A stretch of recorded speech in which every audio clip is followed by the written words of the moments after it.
नमस्कार सभी साथियों, बोरिस कैंपस में आपका हार्दिक स्वागत है। और हम इंग्लिश की सीरीज़ को लेकर चल रहे थे और पिछली वीडियो में आपने देखा था कि हमने कुछ परफेक्ट कॉन्टिन्यूस का एक फैक्ट बताया था आपको, सिंस या फॉर का। और आज हम बात करने वाले हैं इस लेक्चर में परफेक्ट कॉन्टिन्यूस टेंस की, कि परफेक्ट कॉन्टिन्यूस टेंस कैसा होता है और क्या क्या इसमें होते हैं।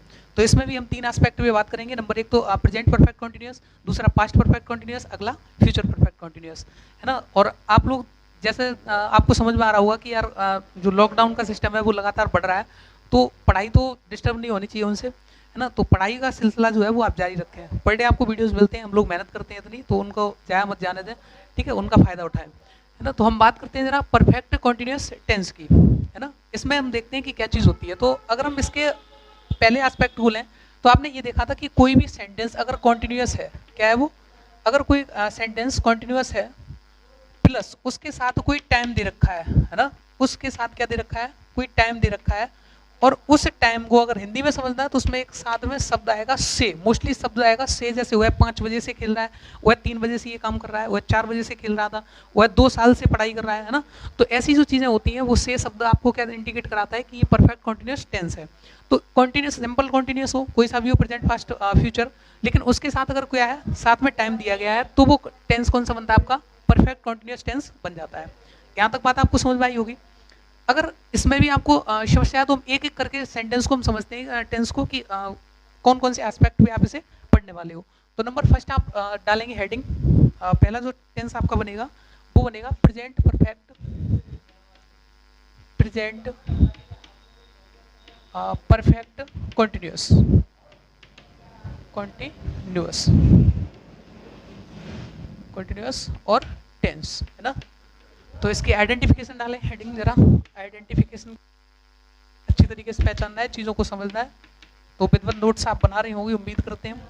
तो आइडेंटिफिकेशन इसकी होती है कि कोई भी क्रिया होती है कंटिन्यूस, जैसी इसकी पहचान है कि किसी भी क्रिया के साथ अगर आप रहा है, रही है और रही है, रही है, इस तरीके से शब्द जोड़ देते हैं, या, है ना। इसमें क्या होता है कि एक और पहचान हम कह सकते हैं कि कोई कार्य, कोई कार्य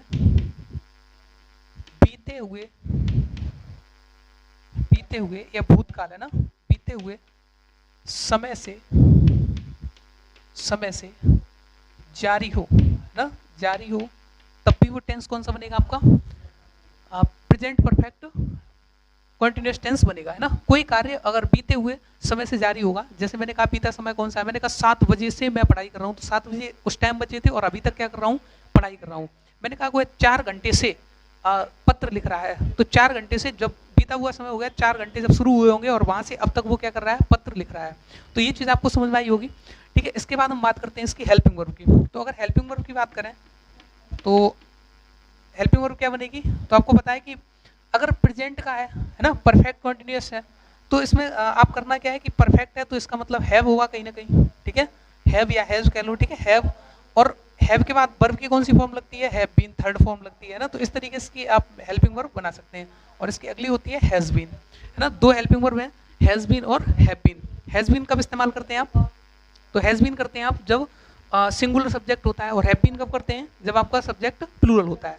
यहाँ तक क्लियर हुआ, ठीक है। अब देखो बात आती है मेन वर्ब की। सर मेन वर्ब कौन सी यूज करें, तो मेन वर्ब देखो, हैव के साथ आप थर्ड फॉर्म यूज पहले ही कर चुके हो, ठीक है। तो कॉन्टिन्यूस के लिए आप क्या करेंगे, वर्ब की आईएनजी फॉर्म, तो आप क्या लगा लेंगे, आईएनजी फॉर्म या फिर वर्ब की first form, first form plus ING इसके अंदर आप ऐड कर देते हैं।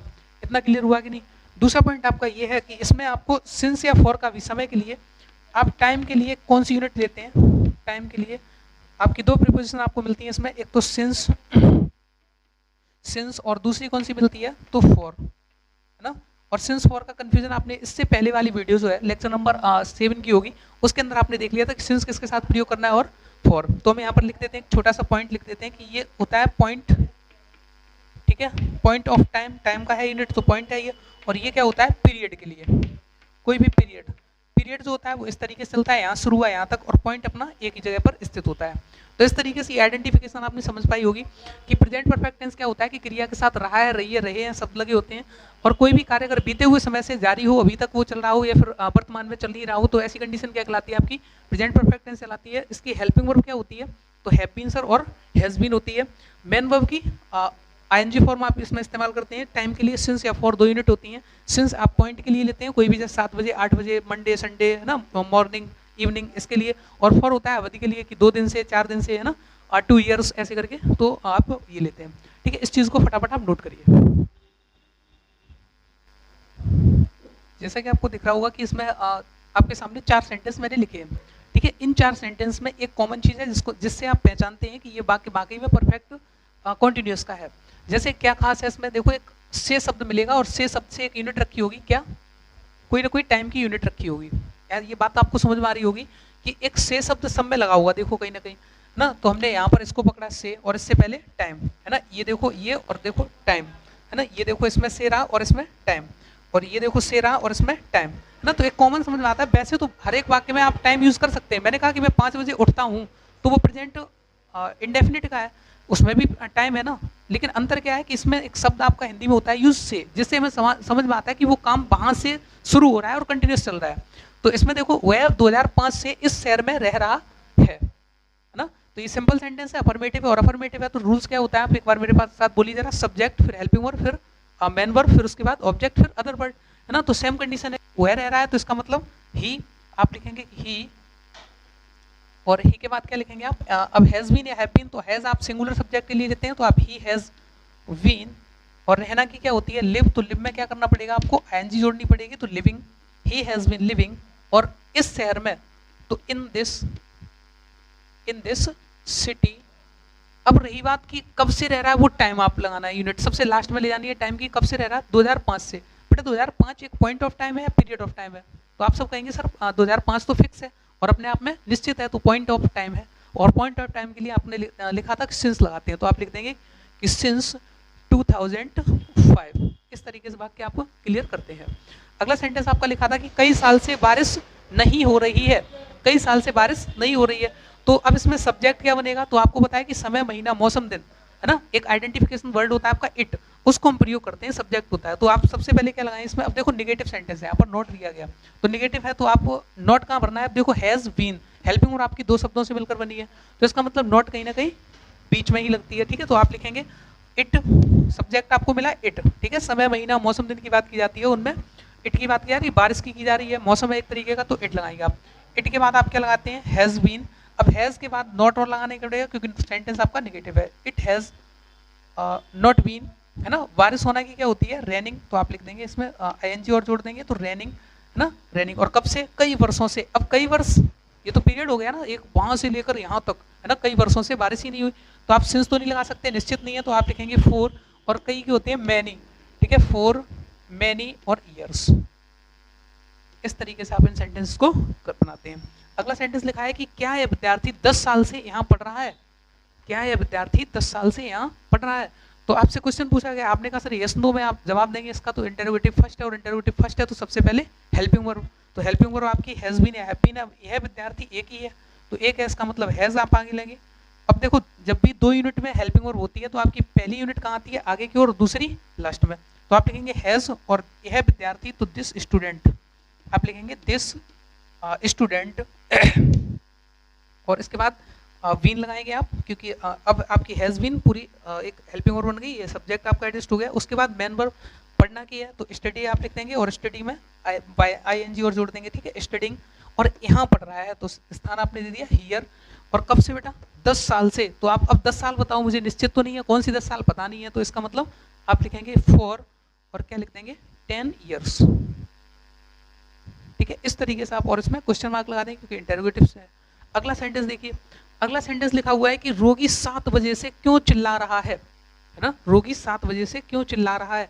अब देखो क्यों से आप हाँ ना में जवाब तो नहीं दोगे, ये तो नहीं पूछ रहा है कि क्या रोगी चिल्ला रहा है, तो अलग सेंटेंस हो जाता। 7 बजे से वो चिल्ला रहा है, एक टाइम यूनिट दे रखा है, तो इसमें आप सबसे पहले क्वेश्चन वर्ड लगाते हैं। तो क्वेश्चन वर्ड आपका क्या लगेगा, वाई, और फिर इसके बाद हैज लगाना पड़ेगा क्योंकि रोगी एक है। वाई हैज पेशेंट और वीन। ठीक है, चिल्लाना की क्या होती है, तो क्राइंग, ठीक है। और कब से बेटा, 7 बजे से, तो क्राइंग। अच्छा 7 बजे कैसी यूनिट है, निश्चित पॉइंट ऑफ टाइम है कि पीरियड 7 घंटे तो नहीं है, 7 बजे हैं तो फिक्स होते हैं 7 बजे, और वहीं से उसने चिल्लाना शुरू कर दिया। तो आप सिंस 7 o'clock और क्वेश्चन मार्क, इस तरीके से आप इन वाक्यों को बनाते हैं। ये चीज़ें आपको समझ में आई होगी। केवल आप रूल्स पर फोकस करिए, चीज़ें आप सेम जैसी मिलती हैं उस तरीके से आप लगाते चले जाते हैं। ठीक है, तो यहाँ तक उम्मीद करता हूँ आपको समझ में आया होगा। ठीक है, अब देखो आगे की बात करते हैं हम। अगला ये हो गया आपका प्रेजेंट परफेक्ट कंटिन्यूअस टेंस। ठीक है, अगला जो सेंटेंस होगा वो टेंस होगा आपका, वो होगा past perfect continuous tense. Same है। ठीक है, फटाफट इनको नोट करिए। देखिए बेटा, अब हम बात कर लेते हैं अगले टेंस की, और अगला है आपका पास्ट परफेक्ट कंटिन्यूअस टेंस, है ना। तो पास्ट में जैसे ही आते हैं तो आपको पता है कि पास्ट में जैसे ही आते हैं तो रहा था, रही थी लगा होगा और कोई ना कोई टाइम दे रखा होता है, यानी past continuous plus time equal to past perfect continuous tense. तो इसके हम आइडेंटिफिकेशन की बात करते हैं। सबसे पहले हेडिंग बनाइए जरा, आइडेंटिफिकेशन। आइडेंटिफिकेशन इसकी क्या कहती है कि कोई भी क्रिया हो और क्रिया के साथ अगर आप क्या जोड़ देंगे, हाँ आप बोलिए जरा, रहा था, रही थी और रहे थे, है ना, इस तरीके के वर्ड जुड़े हों। दूसरा पॉइंट, आपका कोई काम जो होगा वो पास्ट में जारी होगा किसी समय से, है ना। कोई कार्य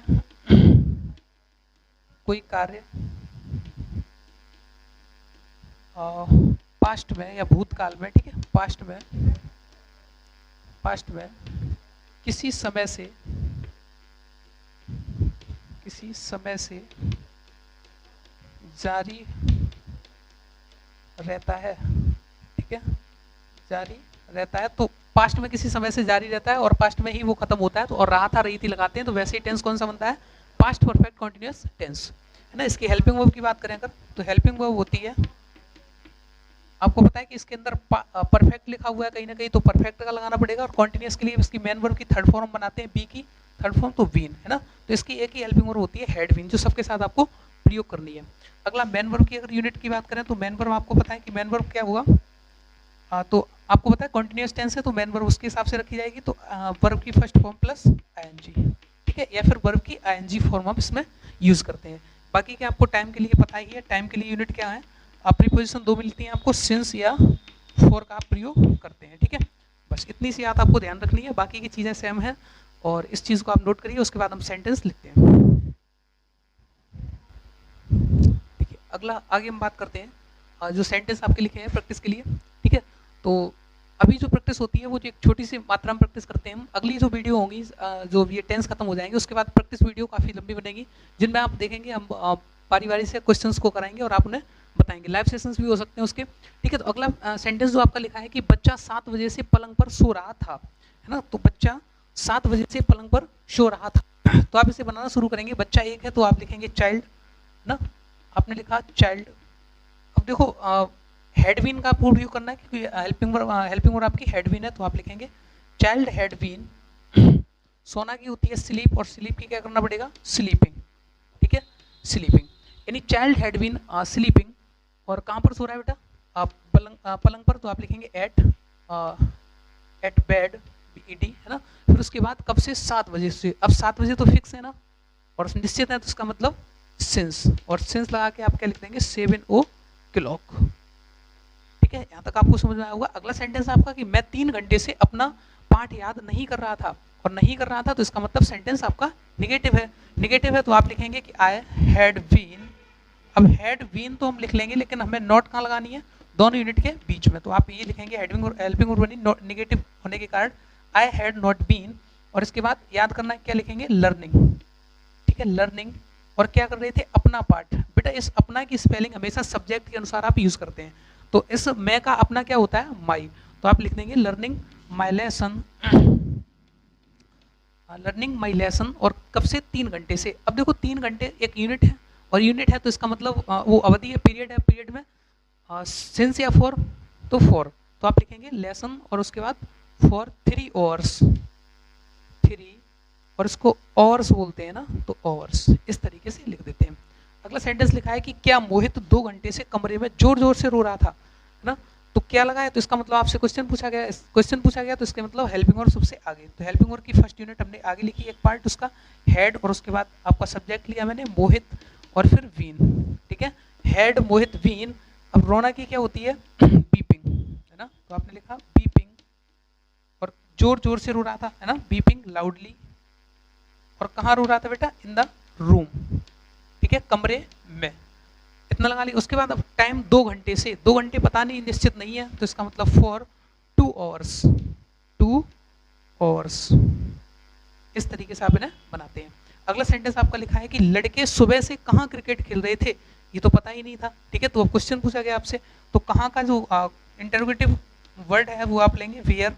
वेयर के बाद आपने हेड लिया और लड़के बहुत से हैं, तो आप लिखेंगे वॉइस और उसके बाद बीन, ना, क्योंकि हेल्पिंग वर्ब आपको पूरी करनी है। तो वेयर हेड वॉइस बीन। और खेलना की आप लगाएंगे मैन वर्ब की आईएनजी फॉर्म, तो प्लेइंग, ठीक है। और क्या खेलना? तो क्रिकेट, तो आप लिख देंगे क्रिकेट। और इसके बाद आप लगाएंगे सुबह से। अब सुबह निश्चित होती है, एक टाइम पीरियड तो नहीं होता, वहाँ से फिक्स टाइम से सुबह होती है, तो वहाँ से आप क्या लिखेंगे? सिंस। और सिंस, और आपको ये भी पता होगा पार्ट ऑफ द डे है, ठीक है, तो सिंस मॉर्निंग, सिंस मॉर्निंग। इस तरीके से आप इन वाक्यों को बनाते हैं। तो ये आपका था पास्ट परफेक्ट कंटीन्यूअस टेंस, है ना। एक्सरसाइज में दे रखे हैं आपके, और उस पर टीचमेंट टैब पर आपकी पीडीएफ डाली जाती है, तो उसमें आप इनको बनाया करें और वापस सेंड किया करें, जिससे आपका जो भी चेक वगैरह होती हैं कॉपीज, उन कॉपीज देखी जाती हैं। तो इस तरीके से आप इन्हें बना सकते हैं, ठीक है। तो आगे अगला टेंस हम पढ़ेंगे फ्यूचर परफेक्ट कंटीन्यूअस टेंस, ठीक है, इसको नोट करिए।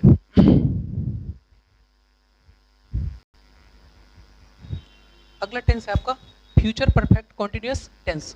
और फ्यूचर परफेक्ट कंटीन्यूअस टेंस है तो परफेक्ट कंटीन्यूअस ही सेम, ठीक है। तो इसके हम आइडेंटिफिकेशन लिखेंगे। देखो उनमें हमने जो पिछले टेंस आपके लिखे हुए हैं उनमें आइडेंटिफिकेशन में आपका टाइम नहीं दिया गया, लेकिन आपने नीचे यूनिट में देखा होगा, नीचे वाली लाइन में आपने लिखा है कि किसी समय से वो काम कंटिन्यूस होता है, ठीक है। तो इसमें हमने समय नहीं लिखा, तो इसका मतलब ये नहीं कि है नहीं टाइम, ठीक है। तो टाइम तो है ही। हर एक एग्जाम्पल में आप देख रहे होंगे, तो क्रिया के साथ, है ना, जब भी आपके क्रिया के साथ रहा होगा, रहे होंगे, ठीक है, और रही होंगी, ठीक है, इस तरीके से वर्ड आए। या रहेगा भी आ सकता है, इसके अंदर क्या आ सकता है? जैसे मैं 4 बजे से मैच खेलता रहूंगा, है ना, रहेगा, रहेगी, ऐसे भी आ सकते हैं, ठीक है, रहेगा, रहेगी और रहेंगे, ठीक है। ये आपके शब्द आते हैं। और प्लस क्या होता है? कोई समय दे रखा होता है ना, समय, और किसके साथ दे रखा होगा? से शब्द के साथ ये समय दिखाई पड़ेगा आपको। ऐसी कंडीशन आपकी क्या कहलाती है? फ्यूचर परफेक्ट कंटीन्यूअस टेंस कहलाती है। या फिर कोई काम आपका पास्ट के, देखो सारे टाइम जो होते हैं बीतने के बाद पास्ट ही हो जाते हैं, तो पास्ट के साथ ही उठते हैं। तो पास्ट से लेकर अभी तक ये काम चल रहा है अगर, तो वो क्या कहलाता है आपका परफेक्ट कंटीन्यूअस। आगे तक चलता रहेगा तो वो क्या कहलाएगा? फ्यूचर परफेक्ट कंटीन्यूअस कहलाएगा। तो अब हम बात करें अगर इसके मेन वर्ब की, सॉरी हेल्पिंग वर्ब की, तो हेल्पिंग वर्ब इसकी क्या होती है? तो आप कहेंगे सर विल, है ना, फ्यूचर है ना, परफेक्ट है तो हैव, और हैव के साथ वर्ब की थर्ड फॉर्म लगाते हैं, तो आप लिखेंगे विल हैव बीन। और एक और बनेगी इसकी, वो होगी शैल हैव बीन। तो कोई हमें बताएगा इनमें क्या अंतर होते हैं विशेष? तो आप कहेंगे सर अंतर यही होता है कि सेल को हम आई और वी के साथ यूज़ करते हैं नॉर्मल तरीके से, ठीक है। बाकी के अगर किसी चीज़ को मतलब ज़्यादा आवश्यक बनाना है या उसकी मतलब अनिवार्यता दिखानी है, तो आप उल्टा कर लेते हैं इसका, ठीक है। तो आई वी के साथ बिल यूज़ कर लेते हैं, और वैसे सेल नॉर्मल तरीके से आप आई वी के साथ सेल यूज़ करते हैं। अब इसके मेन वर्ब की बात करें अगर, तो बेटा सभी जितने भी कंटिन्यूस जिनमें लगा होता है वो सब में वर्ब की फर्स्ट फॉर्म में क्या लगी होती है? आईएनजी फॉर्म, है ना।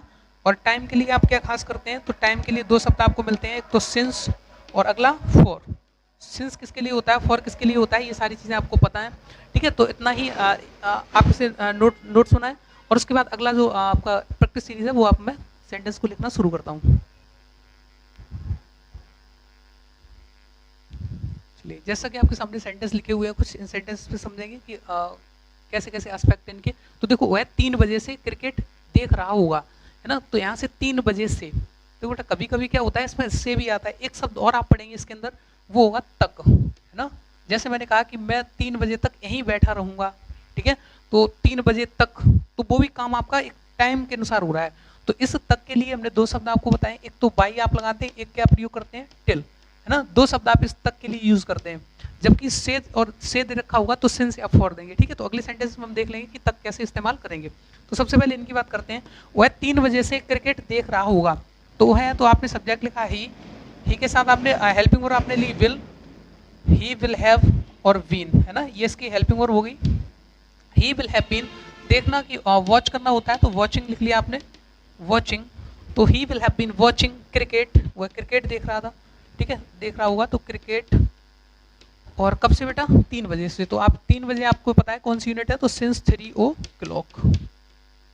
इस तरीके से आप इन्हें बनाएंगे। अगला सेंटेंस लिखा है रजत 8 घंटे से भाषण नहीं दे रहा होगा, तो रजत आप सबसे पहले सब्जेक्ट आपने लिया कि रजत, अब देखो बेटा नहीं लिखा है तो निगेटिव है, अब निगेटिव में देखो 3 यूनिट है इसकी हेल्पिंग वर्ब की, विल, हैव और बीन, नॉट कहाँ लगेगी, तो इस जगह पर, है ना, फर्स्ट वाले पोर्शन के तुरंत बाद लगती है, तो आप लिखेंगे Rajat will not have been, Rajat will not have been, और भाषण देना की होती है डिलीवर, तो डिलीवरिंग कर देंगे आप, डिलीवरिंग, ठीक है, डिलीवरिंग, और डिलीवरिंग द स्पीच, ना, भाषण देना इतनी पूरी होती है, स्पीच, और उसके बाद कब से, 8 घंटे से, बेटा घंटे हैं और 8 हैं तो पीरियड है तो फॉर लगेगा, और फॉर 8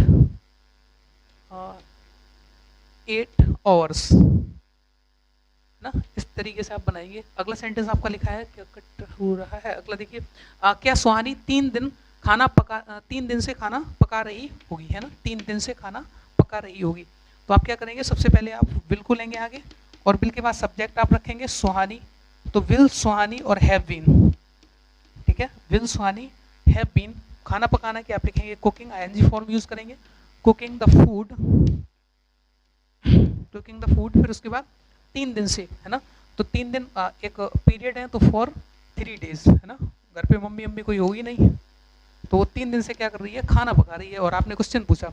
अगला सेंटेंस है कि पायल जनवरी से संगीत क्यों सीख रही होगी, तो यहाँ से सबसे पहले क्यों आपने क्वेश्चन वर्ड उठाया, और सबसे पहले आपने लगाया वाई, और इसके बाद वाई विल, और सब्जेक्ट तो पायल, और बचा हुआ हेल्पिंग वर्ब का पार्ट हैव बीन, ठीक है, हैव बीन, तो वाई विल पायल हैव बीन, और उसके बाद सीखना की क्या लगाएंगे आप, लर्न, और लर्न का लर्निंग, ठीक है, आईएनजी फॉर्म, और लर्निंग क्या सीख रही है, वो म्यूजिक सीख रही है बेटा, ठीक है, तो आप लिखेंगे म्यूजिक, और कब से, जनवरी से, तो आप लिख देंगे सिंस जनवरी, ठीक है, इस तरीके से ये आपके सेंटेंस बनते हैं। ये था आपका फ्यूचर परफेक्ट कंटीन्यूअस टेंस। उम्मीद करता हूँ ये आपको टेंस समझ में आ रहे होंगे, और अगर कोई दिक्कत होती है तो मैंने आपको बताया कि कमेंट बॉक्स में आप टाइप कर दिया करें, वीडियो को लाइक कर दिया करें, और चैनल को सब्सक्राइब कर दिया करें, और शेयर करें जो भी आपके और पास पड़ोसी हैं, ठीक है, जो भी बच्चे हैं गाँव में, उनको शेयर कर दिया करें इस वीडियो से, जिससे ज्ञान उन तक भी पहुँचे। अच्छा, आगे आने वाले समय में आपको ये टेंस की सीरीज होगी कंप्लीट, ठीक है, अगले जो हम लेक्चर में मिलने वाले हैं, तो थोड़ा बहुत इनकी प्रैक्टिस एक वीडियो आएगी, उसके बाद हम नरेशन टॉपिक पर बढ़ेंगे। इंटर वाले खासतौर पर इन चीज़ों पर ध्यान दें, अगला जो टॉपिक होगा वो आपका नरेशन होगा, है ना, तो परीक्षा में अच्छा खासे नंबर से पूछा भी जाता है, और सीखना भी बहुत जरूरी है। एक ना एक ट्रांसलेशन भी आ जाता है इसका, जैसे कोई वाक्य लिखा हुआ है उसका नरेशन करना आएगा आपसे, ठीक है, तो ध्यान रखना इन चीज़ों को, और कोई और भी दिक्कत होती है तो आप कमेंट बॉक्स में टाइप कर दें, टीचमेंट ऐप पर संपर्क कर लिया करें। सभी भाइयों का बहुत बहुत धन्यवाद, है ना, थैंक्स टू ऑल, और बेस्ट ऑफ लक, ठीक है, ध्यान रखना इन चीज़ों का।